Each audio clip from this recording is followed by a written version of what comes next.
Mes parents ont exigé que je donne la moitié de mes 800 000 $ de gains de loterie à mon frère prodige ou que je parte. Alors, je suis parti. Mais ce qui s'est passé ensuite les a laissés sans voix. Je suis un homme de 25 ans, et j'ai besoin de vider mon sac parce que ce qui s'est passé est le genre d'histoire de vengeance qui ferait applaudir lentement Machiavelli. Mais d'abord, vous devez comprendre la dynamique familiale dans laquelle j'ai grandi. Sans contexte, vous pourriez penser que je ne suis qu'un type aigri. Peut-être que je le suis, mais c'est justifié. J'avais une de ces familles où la hiérarchie était établie avant même que je sache marcher. Mon frère, Samuel il insiste vraiment sur son nom complet et prétentieux était en gros l'élu selon mes parents, Chloé et Martin. Moi? J'étais la police d'assurance qui existait pour mettre Samuel en valeur par comparaison. Voici le genre d'absurdité dont je parle. Quand Samuel a ramené un C+ à son examen d'algèbre en seconde, ma mère l'a littéralement affiché sur le réfrigérateur et a appelé ma grand-mère pour s'en vanter. Samuel est si naturellement doué pour les mathématiques, s'extasiait-elle comme s'il venait de prouver l'hypothèse de Riemann. Pendant ce temps, j'obtenais un 97 en calcul avancé, AP Calculus, et la réponse de mon père était « bien. Maintenant, tu pourras peut-être aider ton frère avec ses devoirs. » Le favoritisme n'était pas subtil. C'était une politique institutionnelle. Samuel avait sa propre salle de bain tandis que je la partageais avec les invités. Sa chambre était 2 fois plus grande que la mienne, positionnée à l'écart du bruit de la rue. Quand nous allions faire les magasins pour des vêtements, Samuel essayait 15 options différentes pendant que ma mère se stressait pour trouver la coupe parfaite. Même les photos de famille révélaient la hiérarchie. Samuel était toujours placé au centre, au premier plan, avec un éclairage parfait et des sourires coachés. J'étais constamment placé sur le côté, parfois littéralement coupé des tirages finaux que ma mère envoyait aux parents. Elle faisait faire des portraits professionnels de Samuel seul pour ses photos scolaires, mais les miennes étaient des forfaits de base du photographe de l'école. Le matin de Noël était encore plus tordu. Samuel déballait cadeau après cadeau, une nouvelle Xbox, des vêtements de marque, n'importe quel gadget à la mode qu'il avait mentionné une fois en passant. Ma pile se composait généralement de fournitures scolaires génériques et de vêtements en solde qui étaient toujours légèrement à la mauvaise taille. Quand je demandais pourquoi le Père Noël semblait avoir des favoris évidents, ma mère me sortait ce classique coup de la culpabilisation. Tu devrais être reconnaissant pour ce que tu as, Tom. Tout le monde n'est pas aussi béni que Samuel. Le point de rupture pour moi a été la lutte au lycée. J'avais trouvé quelque chose qui me passionnait vraiment et je pensais que j'aurais enfin un moyen de me démarquer. La réponse de mes parents quand j'ai demandé à rejoindre l'équipe? L'équipement de lutte coûte cher, Tom. Trouve un passe-temps qui ne coûte pas d'argent. C'était littéralement 3 mois après qu'ils aient dépensé 2800 $ pour l'équipement de soccer de Samuel parce qu'il avait mentionné vouloir l'essayer pour l'expérience. Ce qui a aggravé les choses, c'est de voir Samuel abandonner le soccer après 6 semaines parce que l'entraîneur était trop exigeant. Tout cet équipement est resté dans notre garage pendant des années, à prendre la poussière, pendant que j'empruntais du matériel de lutte d'occasion qui sentait la sueur et la déception des autres. L'entraîneur John m'a vu pratiquer des mouvements que j'avais appris sur YouTube et m'a proposé de me prêter du vieil équipement d'anciens diplômés. J'ai intégré l'équipe junior en seconde, l'équipe principale en première, et j'ai terminé 2e au championnat d'État en terminale. Mes parents ont manqué chaque match. Pas parce qu'ils travaillaient. Ils avaient juste oublié ou avaient quelque chose d'important avec Samuel. Pendant ce temps, il assistait à chacun des entraînements de soccer occasionnels de Samuel, même ceux où il passait le plus clair de son temps assis sur le banc à se plaindre des taches d'herbe sur ses crampons. Les opportunités de bourse grâce à la lutte auraient pu changer toute ma trajectoire. L'entraîneur John avait des relations dans les universités d'État et passait des appels en mon nom, mais quand j'ai évoqué la possibilité de bourse de lutte, mon père a immédiatement mis fin à la discussion. La lutte n'est pas une carrière, Tom. Concentre-toi sur quelque chose de pratique. Venant du même homme qui planifiait déjà les opportunités de réseautage de Samuel à travers son futur programme de commerce. J'ai donc appris à exceller en silence et je suis devenu très doué pour être autonome. C'est en terminale que leur favoritisme est devenu nucléaire, et j'ai finalement compris que ce n'était pas seulement des différences de personnalité.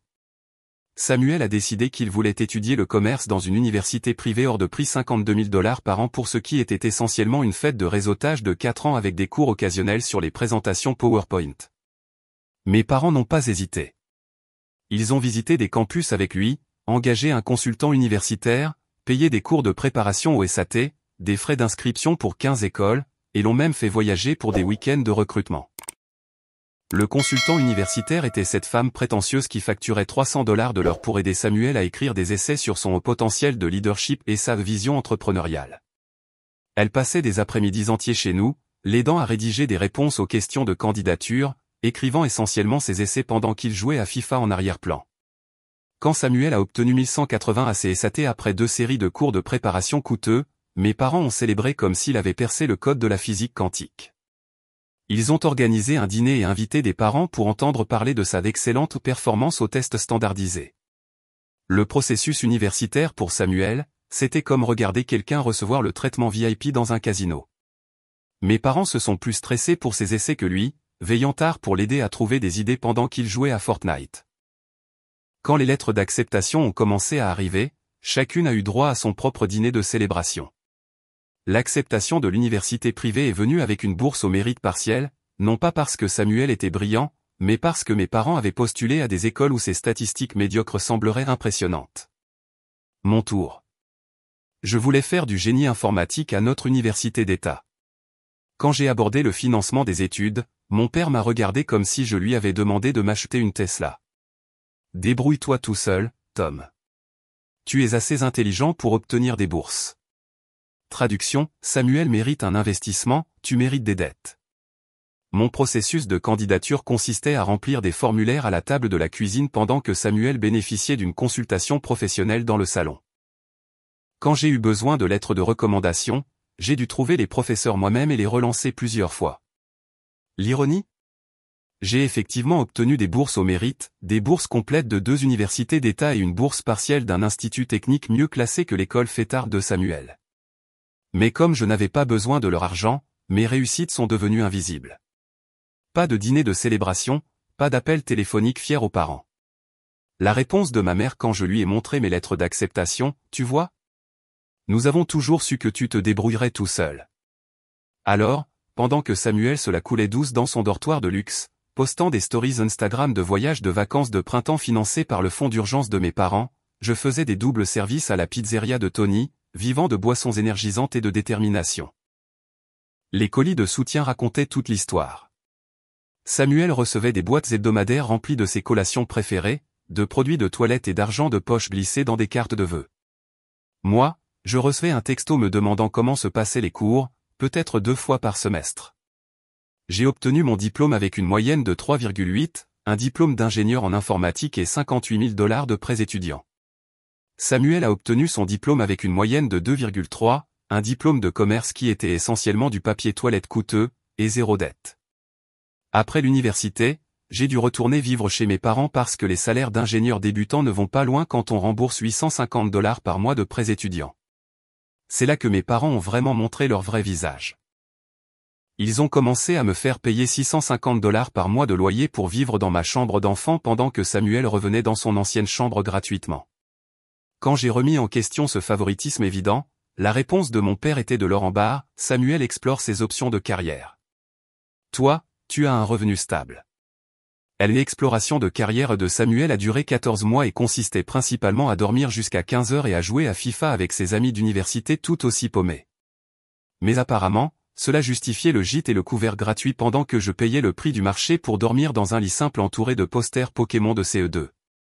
L'agressivité passive était constante. Ma mère faisait la lessive de Samuel et cuisinait ses plats préférés, puis me demandait pourquoi je ne pouvais pas contribuer davantage au foyer alors que je travaillais 55 heures par semaine et leur payais un loyer. Elle nettoyait sa chambre en se plaignant que j'avais laissé une tasse de café dans l'évier. Vivre là-bas est devenu une guerre psychologique. Samuel mettait la musique à fond jusqu'à 2 heures du matin, sachant que je devais me lever à 6 heures pour le travail. Quand je me plaignais, mes parents disaient que je devais être plus compréhensif envers son processus créatif. Il était apparemment en train d'écrire un plan d'affaires pendant ses sessions de jeux nocturnes. La situation du Wi-Fi était un autre chef-d'œuvre de favoritisme. Samuel avait le mot de passe du réseau premium pendant que j'étais coincé sur la connexion de base qui ralentissait après 10 gigaoctets. Quand j'ai demandé le mot de passe principal, mon père a dit que le budget Internet de la maison était déjà prévu pour les utilisateurs actuels. Je payais un loyer et je ne pouvais pas avoir un accès Internet décent.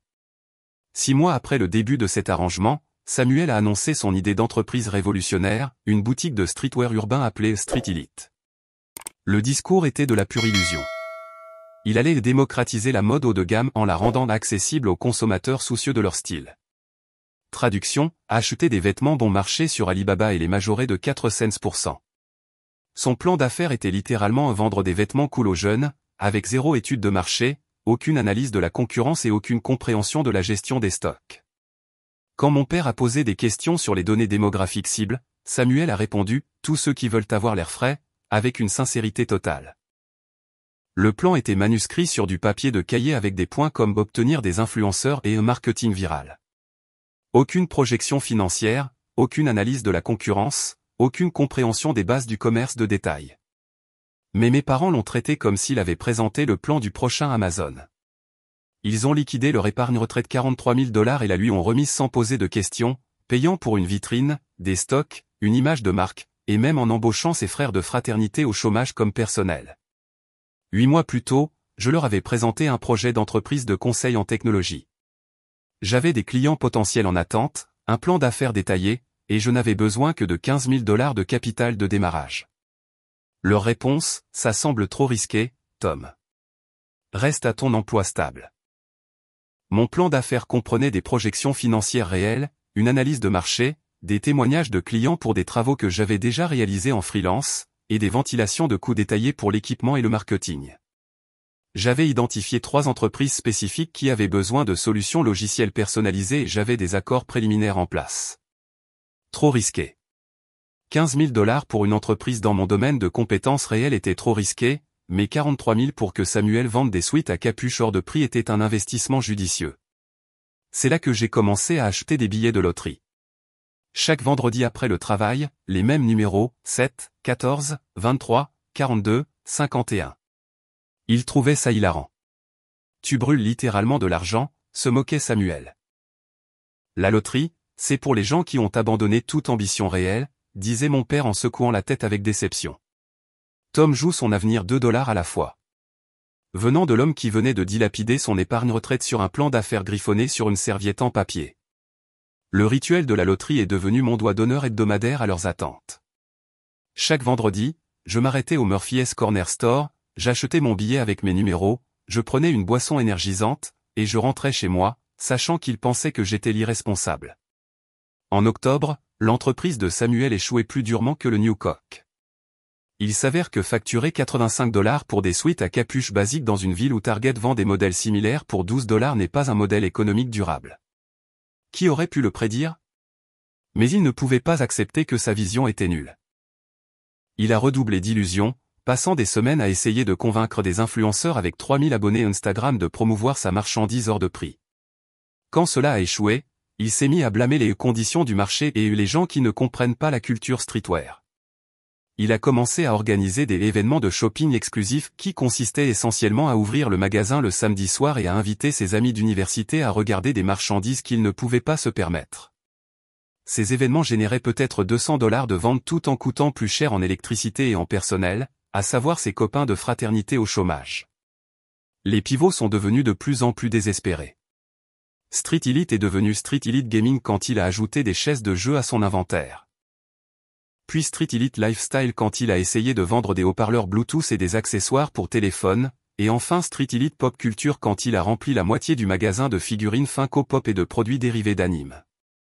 Chaque pivot nécessitait une nouvelle signalisation, de nouveaux supports marketing, de nouvelles cartes de visite. L'argent s'écoulait plus vite que la participation à une convention de platistes.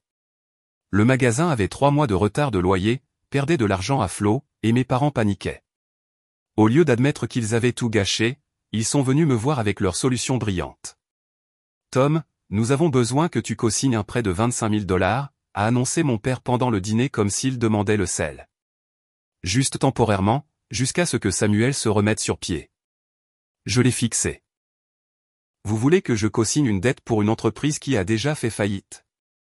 Elle n'a pas fait faillite, a sauté ma mère. Samuel a juste besoin de plus de capital pour redresser la barre. Redresser quoi? Il vend des t-shirts à $20 pour 80 et se demande pourquoi personne n'achète. Tu ne comprends rien aux affaires, a dit Samuel sans lever les yeux de son téléphone. Toutes les entreprises qui réussissent traversent des périodes difficiles. Ce gamin qui ne pouvait pas vendre de l'eau dans le désert me faisait la leçon sur les affaires tout en me demandant de garantir sa dette. J'ai dit non. Évidemment.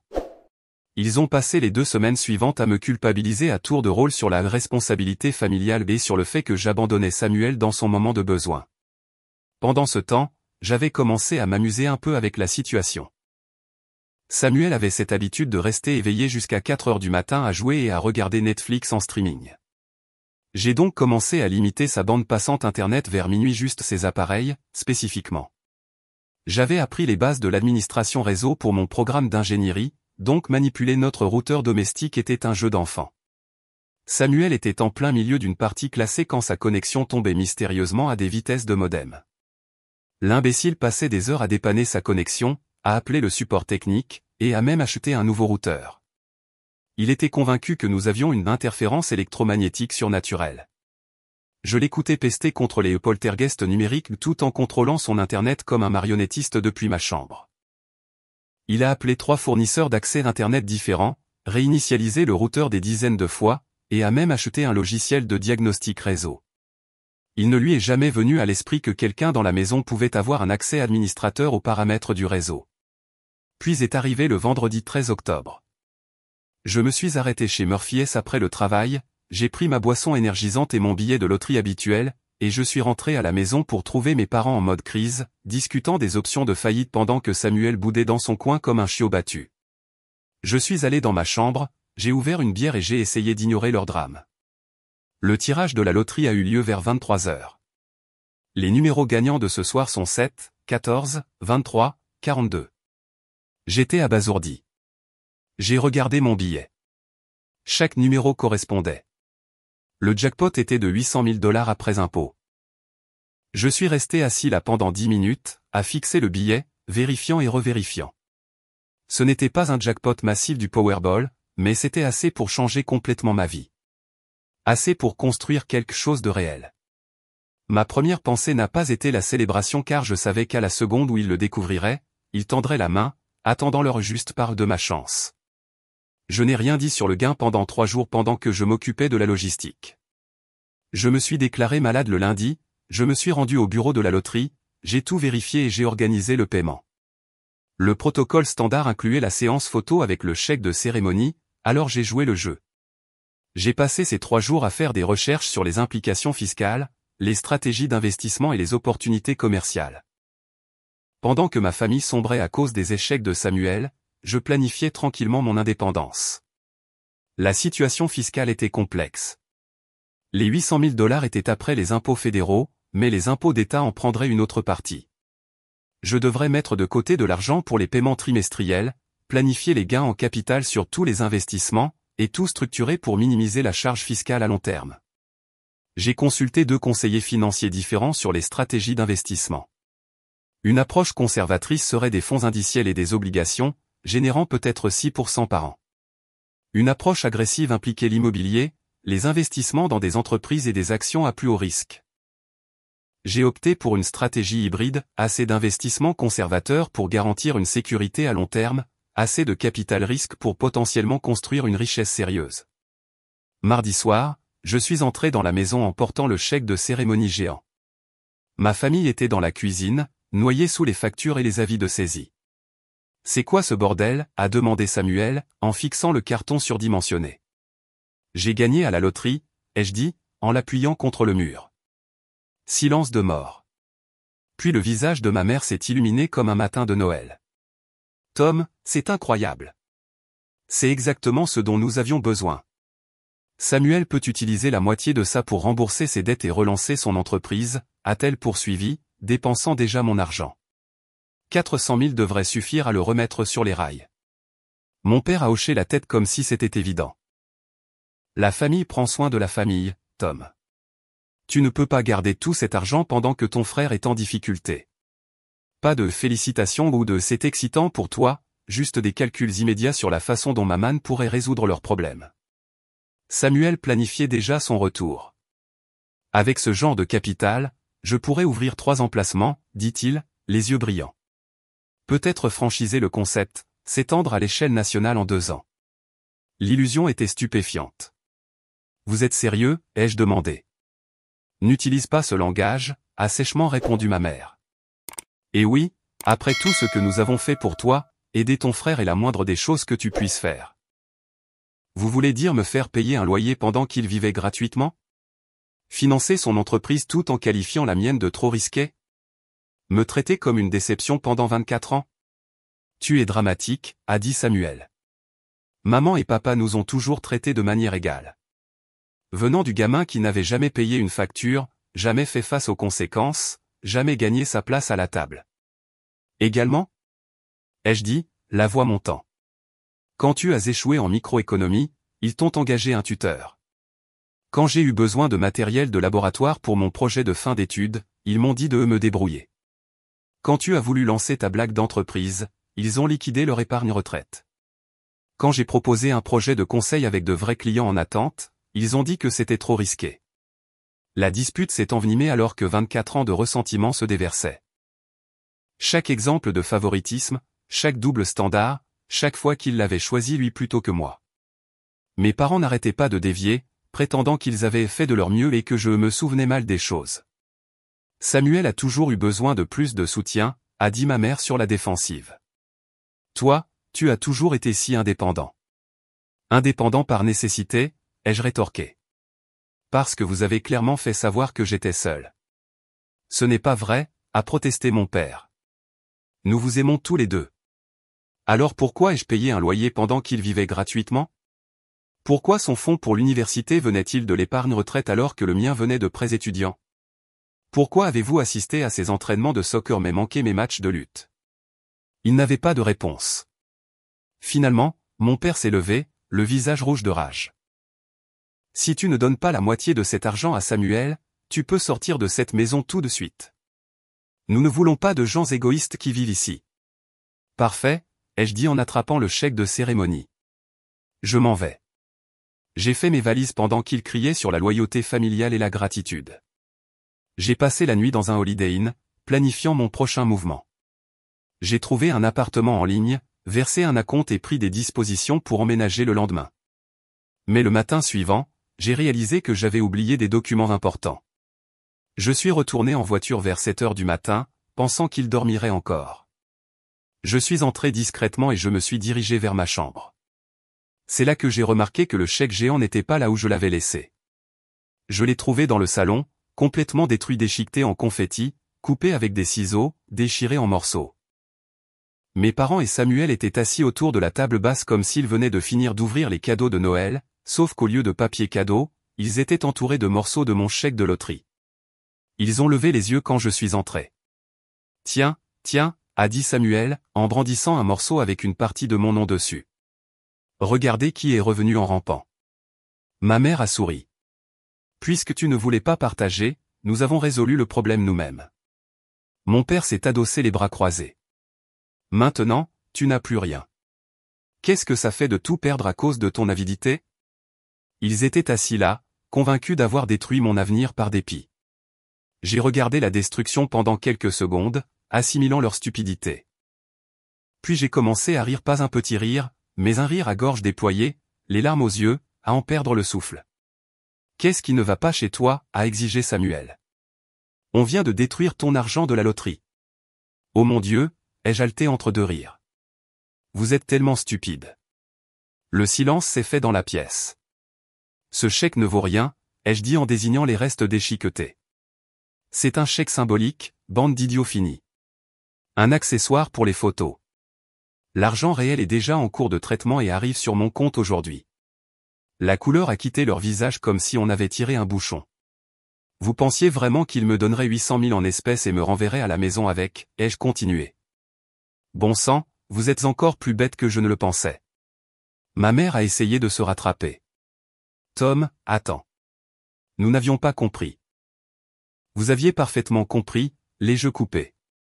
Vous avez essayé de détruire ma vie par dépit parce que je ne financerai pas le prochain échec de Samuel. Vous m'avez montré exactement qui vous êtes. J'ai attrapé mes documents et je me suis dirigé vers la porte. Tom, s'il te plaît, a appelé ma mère. On peut arranger ça. Vous l'avez parfaitement arrangé, ai-je répondu. Merci d'avoir rendu cette décision facile. Ce fut la dernière conversation que j'ai eue avec l'un d'eux. L'argent est arrivé sur mon compte cet après-midi-là, et la première personne que j'ai appelée était mon meilleur ami, Diego. Nous étions très proches depuis l'université. Il était la seule personne qui avait été témoin de la façon dont ma famille me traitait et l'avait dénoncé dès le premier jour. « Mec, tu as vraiment gagné ?» a dit Diego quand je lui ai raconté. C'est le karma en action. Diego était coincé dans un poste de développement d'entreprise, gagnant bien sa vie mais détestant chaque minute. Il avait toujours été la seule personne à croire en mes idées d'entreprise, même quand ma propre famille les rejetait. Il avait vu la dynamique de ma famille se jouer lors de visites à l'université et n'avait jamais compris le favoritisme. Il était là quand j'ai reçu mes lettres de bourse, célébrant avec une pizza à emporter pendant que mes parents planifiaient la coûteuse tournée des universités de Samuel. Il m'avait vu cumuler 3 emplois pour éviter d'emprunter de l'argent pendant que Samuel recevait des colis hebdomadaires et un financement pour les vacances de printemps. « Tu te souviens de cette société de conseil que tu voulais créer ?» lui ai-je demandé. « Et si on faisait quelque chose de plus grand? Et si on créait notre propre entreprise de logiciels? » Voici ce que la plupart des gens ne comprennent pas à propos de 800 000 $, ce n'est pas de l'argent pour la retraite, mais c'est suffisant pour prendre des risques sérieux. Après avoir vu mes parents dilapider leurs économies sur les chèques garantis de Samuel, je savais que je voulais construire une véritable richesse à long terme. Diego et moi avions échangé des idées pendant des années. Nous comprenions tous les deux que le marché des entreprises locales était affamé de solutions logicielles personnalisées. Les entreprises étaient coincées avec des systèmes coûteux et surchargés qui ne correspondaient pas à leurs besoins, une opportunité massive pour une entreprise de développement agile qui pourrait construire exactement ce dont les clients avaient besoin. Nous avions passé des nuits blanches à élaborer des modèles économiques, à identifier des niches de marché et à discuter de ce que nous ferions différemment des entreprises établies. Il comprenait les opérations et la gestion de projets tandis que je m'occupais de l'architecture technique et des relations avec les clients. Des compétences parfaites et complémentaires. Je pense qu'on commence avec 200 000 $, ai-je dit à Diego autour d'un verre. Assez pour couvrir les salaires, l'équipement et l'espace de bureau pour la première année. Si on est intelligent, on peut être rentable d'ici le 10e mois. Les yeux de Diego se sont illuminés. Tu es sérieux à ce sujet? Très sérieux. J'en ai marre de travailler pour des gens qui ne valorisent pas ce que j'apporte. Nous avons passé le mois suivant à construire un véritable plan d'affaires, pas une esquisse sur une serviette en papier comme le désastre streetwear de Samuel, mais de véritables projections financières, une analyse de marché et des stratégies d'acquisition de clients. J'ai utilisé mes contacts en ingénierie pour trouver des clients potentiels avant même d'ouvrir nos portes. Nous avons fait des recherches sur les concurrents, analysé la demande du marché, calculé des marges bénéficiaires réalistes et construit des modèles financiers pour plusieurs scénarios. Diego a apporté son expertise en opération, tandis que je m'occupais de l'architecture technique et des relations avec les clients. Nous avons identifié 3 segments de marché spécifiques, les petites entreprises manufacturières ayant besoin de systèmes de gestion des stocks, les entreprises de vente au détail nécessitant des plateformes de gestion de la relation client, et les entreprises de services cherchant à optimiser leur flux de travail. Chaque segment avait des exigences techniques différentes mais partageait des besoins communs en matière de solutions abordables et personnalisées. L'analyse concurrentielle a révélé que les entreprises établies étaient soit trop chères pour les petites entreprises, soit trop inflexibles pour les exigences personnalisées, un positionnement de marché parfait pour une start-up agile capable de fournir des solutions de qualité à des prix raisonnables. Le reste de l'argent de la loterie a été placé dans des investissements conservateurs et un acompte pour une maison. Je n'allais pas être un autre récit édifiant de gagnants de loterie. En février, nous avions lancé Apex Solutions, une société de développement de logiciels personnalisés axée sur les petites et moyennes entreprises. Je m'occupais de l'architecture technique et des relations avec les clients. Diego gérait le développement et les opérations. Nous avons loué un modeste bureau en centre-ville. Notre premier client était une chaîne de restaurants locaux ayant besoin d'une meilleure gestion des stocks. Leur logiciel existant leur coûtait des milliers en gaspillage car ils ne pouvaient pas suivre les schémas d'utilisation en temps réel. Nous leur avons construit quelque chose de personnalisé pour 18 000 $ qui leur a fait économiser 6 000 $ par mois. Le bouche à oreille s'est répandu rapidement après cela. Notre approche était différente de celle de tous nos concurrents. Au lieu de proposer des forfaits coûteux et surchargés de fonctionnalités, nous commencions par des sessions de découverte détaillées pour comprendre exactement ce dont les clients avaient besoin. De nombreuses entreprises payaient trop cher pour des logiciels qui faisaient 50 choses mal au lieu de 10 choses parfaitement. Le projet de la chaîne de restaurants nous a appris de précieuses leçons sur la communication avec les clients et la gestion réaliste des délais. Les restaurateurs comprenaient leur métier mais pas la technologie, nous avons donc appris à traduire les solutions techniques en avantages opérationnels. Votre nouveau système réduira le gaspillage alimentaire de 30%. Raisonnez mieux que l'optimisation améliorée de la base de données permet un suivi des stocks en temps réel. Le 6e mois a apporté un contrat avec une entreprise manufacturière pour numériser l'ensemble de leur système de gestion des flux de travail. Ce seul projet a généré 85 000 $ et nous a établis comme des acteurs sérieux sur le marché régional. Leur processus existant impliquait 5 plateformes logicielles différentes qui ne communiquaient pas entre elles. Les employés saisissaient les mêmes données plusieurs fois, créant des erreurs et de l'inefficacité. Notre solution a tout rationalisé en une plateforme unifiée avec des contrôles d'accès basés sur les rôles. Les directeurs de production pouvaient mettre à jour les plannings qui ajustaient automatiquement les délais d'expédition et mettaient à jour les projections financières. Les données de contrôle qualité alimentaient directement les métriques de production sans saisie manuelle. La mise en œuvre a nécessité 3 mois de collaboration intensive, mais les résultats ont été immédiats. L'efficacité de la production a augmenté de 25%. Les erreurs de saisie de données ont chuté de 60%. Et la direction a enfin eu une visibilité en temps réel sur les opérations. Diego était le partenaire commercial parfait affamé comme moi, mais pragmatique quand je voulais grandir trop vite. Maîtrisons ce que nous faisons avant d'essayer de conquérir le monde, disait-il quand je devenais trop ambitieux. Son expérience en opération nous a maintenus disciplinés en matière de gestion de projet et de communication client.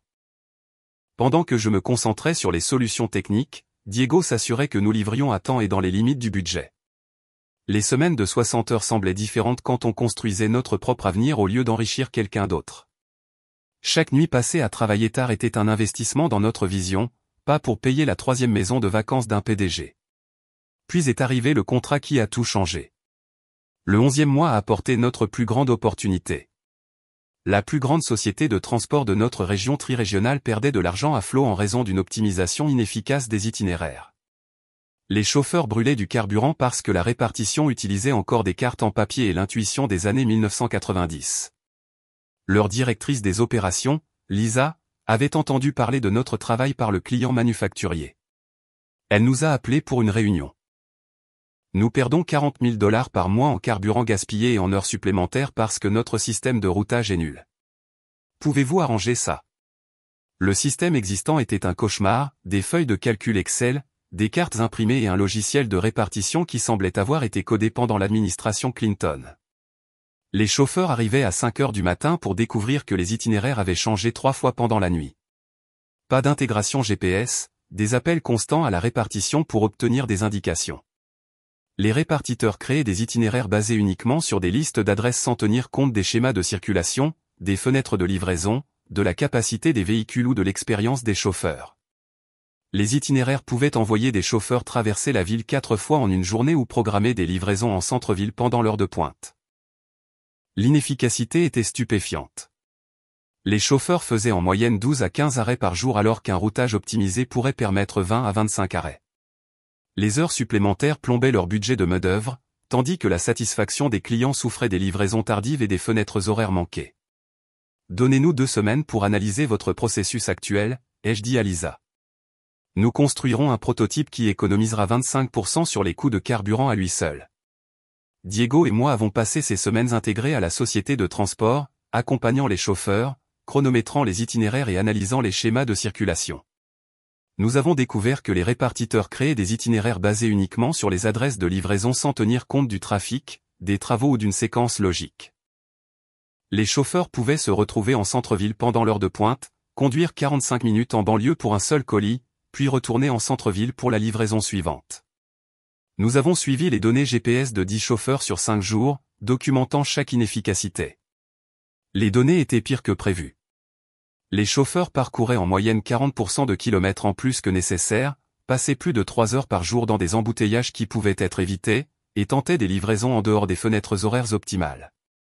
Notre solution était élégante, un suivi GPS en temps réel intégré aux données de trafic, une optimisation automatique des itinéraires qui s'ajustait au retard, et une application mobile pour des mises à jour instantanées du statut de livraison. Au lieu de 3 heures de planification manuelle des itinéraires, les répartiteurs pouvaient optimiser 50 itinéraires en 8 minutes. La démonstration du prototype était magnifique. Lisa a regardé notre système prendre leur pire itinéraire de la semaine précédente, qui avait pris 11 heures et 260 miles à un chauffeur, et l'optimiser à 7,5 heures et 170 miles. Même livraison, même jour, mais 3,5 heures de moins d'heures supplémentaires et 90 miles de carburant en moins. Combien? A immédiatement demandé Lisa. 95 000 $ pour le système complet, ai-je dit. Plus 800 $ par mois pour l'hébergement et les mises à jour. Elle n'a pas négocié. Quand pouvez-vous commencer? Ce contrat a tout changé. Pas seulement l'argent, bien que 95 000 $ fussent plus que nos 8 premiers mois combinés, mais la crédibilité. Cette société de transport était un nom connu dans la région. Une fois que le mot s'est répandu que nous avions révolutionné toute leur opération, notre téléphone a commencé à sonner constamment. La mise en œuvre a pris 2 mois de semaine de 80 heures. Mais quand nous sommes passés en production, les résultats ont été immédiats. L'entreprise a réduit ses coûts de carburant de 32%, réduit les heures supplémentaires de 38%, et amélioré les livraisons à temps de 28%. Lisa a envoyé du champagne avec un mot: « Vous venez de sauver mon travail et mon mariage. Je peux enfin rentrer à la maison avant 21 heures. » À la fin de la première année, Apex Solutions avait généré 285 000 $ de revenus et était solidement rentable. Nous avons embauché 2 développeurs juniors et déménagé dans des bureaux plus grands. L'entreprise se développait organiquement grâce aux recommandations, ce qui signifiait que les clients appréciaient vraiment notre travail. 18 mois plus tard, Apex Solutions était exactement ce que j'avais imaginé. Nous générions 950 000 $ par an, avions 8 employés et une liste d'attente de clients de 2 mois. Diego et moi gagnions chacun plus que nous n'aurions jamais imaginé, avec des parts dans quelque chose que nous avions construit à partir de zéro. Nous nous étions étendus au développement d'applications mobiles et travaillions avec des entreprises dans 4 États. La scène technologique locale l'avait remarqué, nous étions en vedette dans des revues d'affaires, avions remporté des prix de l'industrie, et étions invités à prendre la parole lors de conférences sur l'entrepreneuriat et l'innovation. Pendant ce temps, la situation de ma famille était devenue un enfer total. Le magasin de Samuel avait fermé définitivement environ 8 mois après mon gain à la loterie.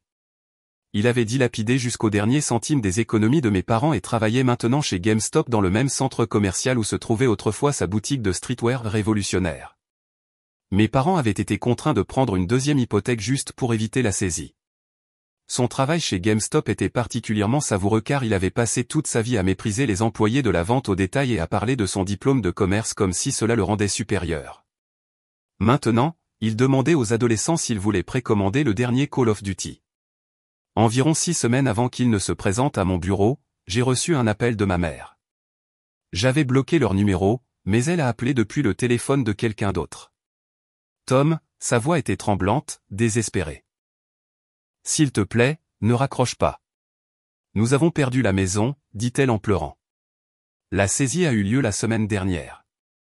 Nous logeons dans l'appartement d'un ami de Samuel. Tous les 3 dans une seule pièce. Ton père a eu une crise cardiaque à cause du stress. Il va bien, mais les factures médicales. » Une histoire larmoyante classique pour déclencher tous les mécanismes de culpabilité qu'ils avaient installés pendant 24 ans. « Nous savons que nous avons tout gâché, » a-t-elle poursuivi. « Nous savons que nous n'avons pas été justes avec toi.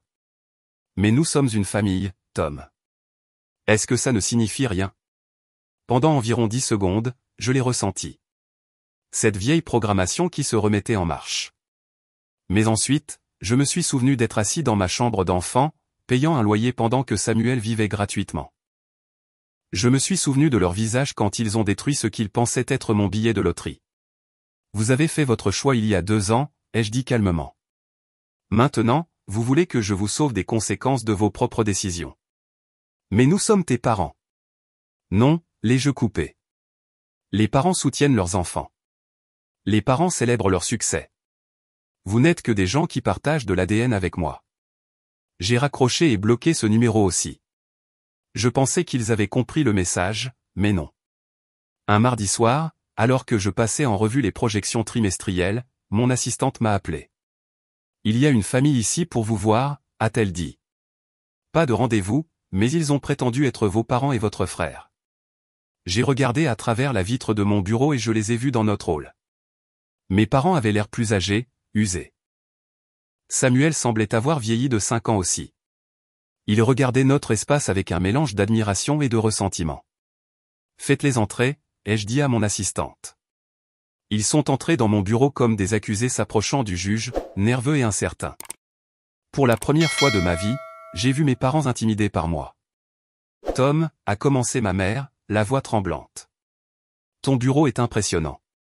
Je me suis adossé à ma chaise et je n'ai rien dit, les laissant se tortiller. On a entendu parler de toi, a dit mon père, en faisant un geste autour de lui. Nous sommes fiers de ce que tu as accompli. Vraiment, ai-je demandé. Nous avons besoin d'aide, Tom.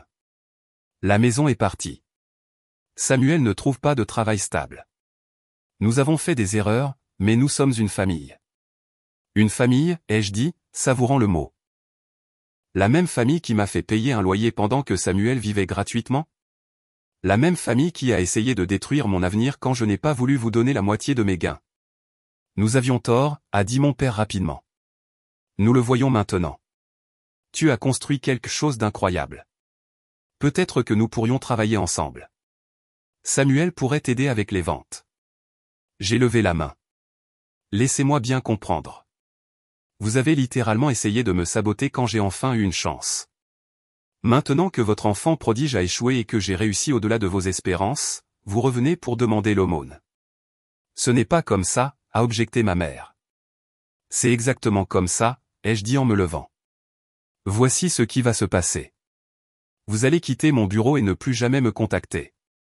Si vous vous présentez ici ou chez moi, j'appellerai la police. Alors qu'ils atteignaient le seuil, Samuel s'est retourné. Tu as vraiment changé, Tom. J'ai souri. Oui, j'ai changé. J'ai arrêté d'accepter les miettes et j'ai commencé à exiger le repas entier. La meilleure décision que j'ai jamais prise. La fin parfaite. Le lendemain matin, je suis allé chez le concessionnaire BMW et je me suis acheté une M5 toute neuve blanc alpin, tous les packs performance, la totale. Complètement impraticable et coûtant plus cher que la maison saisie de mes parents ne valait, mais elle était à moi. Cet après-midi-là, je devais rencontrer un client potentiel au café près de l'aire de restauration du centre commercial. En me garant sur une place de parking, j'ai remarqué quelqu'un en uniforme GameStop qui vidait les poubelles. C'était Samuel. Il a levé les yeux et m'a vu sortir de la M5. Pendant un instant, nous nous sommes regardés à travers le parking, lui dans son polo rouge et son pantalon kaki, tenant un sac poubelle, moi dans mon costume sur mesure, les clés d'une voiture à 75 000 $ à la main. Je n'ai rien dit, je ne l'ai pas du tout salué. J'ai simplement verrouillé ma voiture et je suis entré dans le centre commercial comme s'il était invisible, mais je pouvais sentir son regard sur moi tout le temps.